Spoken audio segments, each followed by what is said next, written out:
مرحبا بكم. تباينت مؤشرات البورصات العربية والخليجية خلال جولة اليوم، حيث صعدت أسواق السعودية، أبو ظبي، دبي والبورصة القطرية. بالمقابل انخفضت أسواق الكويت، مسقط والبحرين والبورصة القطرية.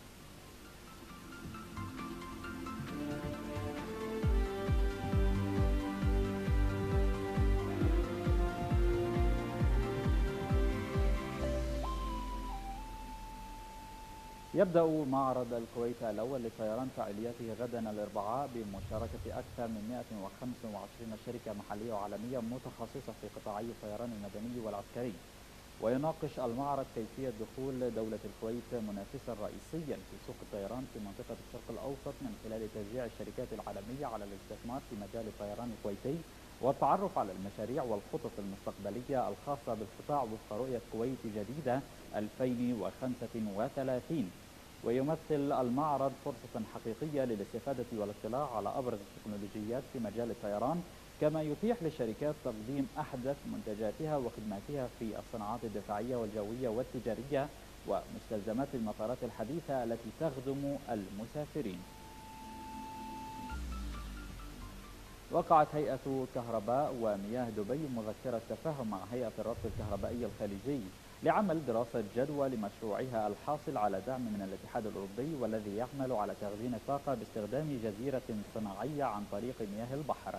وتعمل هيئة كهرباء ومياه دبي على تحقيق استراتيجية دبي للطاقة النظيفة ورفع أسهمها في مزيج الطاقة لتصل إلى 7% بحلول عام 2020، فضلا عن التصدي للتحديات البيئية التي يواجهها العالم من خلال تأسيس نموذج مستدام لتوفير الطاقة وداعم للنمو الاقتصادي دون الإضرار بالبيئة ومواردها.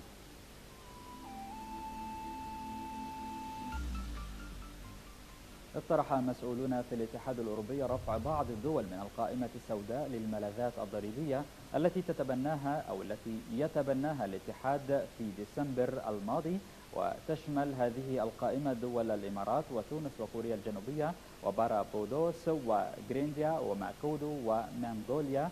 ومن المتوقع أن يتبنى هذا الاقتراح وزراء مالية دول الاتحاد الأوروبي خلال اجتماعهم الأسبوع المقبل في بروكسل.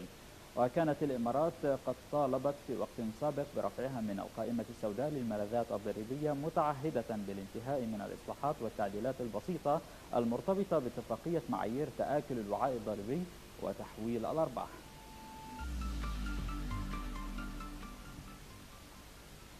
رجحت وكالة موديز لخدمات المستثمرين نمو اقتصادات الخليج خلال العام الحالي بعد اتجاه دول مجلس التعاون إلى تحسين بيئة الأعمال وجذب الاستثمارات الأجنبية لتنويع مصادر الدخل، بالإضافة إلى التحسن الأخير في أسعار النفط الخام.